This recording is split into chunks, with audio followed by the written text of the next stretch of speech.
सोलापूरमध्ये stand up comedian प्रणित मोरेला मारहाणी प्रकरणी 11 जणांवर गुन्हा दाखल करण्यात आलाय। सोलापुरातील सदर बाजार पोलीस स्टेशनमध्ये तन्वीर शेख आणि 10 जणांवर गुन्हा दाखल करण्यात आल्याची माहिती आहे आणि या संदर्भात सीसीटीव्ही फुटेजची पडताळणी करून आरोपींवर गुन्हा दाखल करण्यात आलाय। स्कायफोर्स या चित्रपटातून बॉलिवूडमध्ये पदार्पण करणाऱ्या वीर पहारिया या अभिनेत्यावर विनोद केलेला होता आणि तेव्हाचं हे प्रकरण आहे। वीर पहारिया हे माजी मुख्यमंत्री सुशीलकुमार शिंदे यांचे नातू आहेत आणि वीर पहारिया यांना घटना समजताच इंस्टाग्राम पोस्ट लिहून त्यांनी खंत सुद्धा व्यक्त केलेली होती।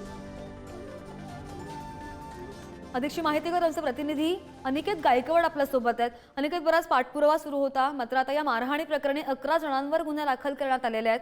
कशी यापुढची कारवाई असणार आहे पोलिसांकडून?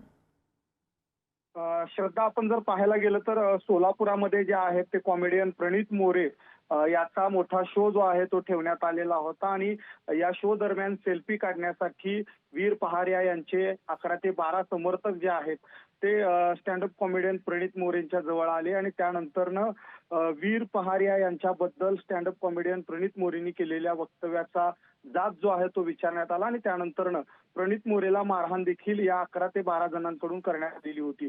खरं तर यानंतरनं स्टँडअप कॉमेडियन प्रणित मोरे यांनी पोलिसांमध्ये धाव घेतली होती, पोलिसांना गुन्हा दाखल करण्याची मागणी केली होती आणि यानंतरनं सोलापुरातील पोलिसांनी जे आहे त्याचा जबाब जो आहे तो नोंदवून घेऊन सोलापुरातील सदर बाजार पोलीस स्टेशनमध्ये तन्वर शेख आणि अन्य 10 जणांवर जे आहे तो आता गुन्हा दाखल करण्यात आलेला आहे।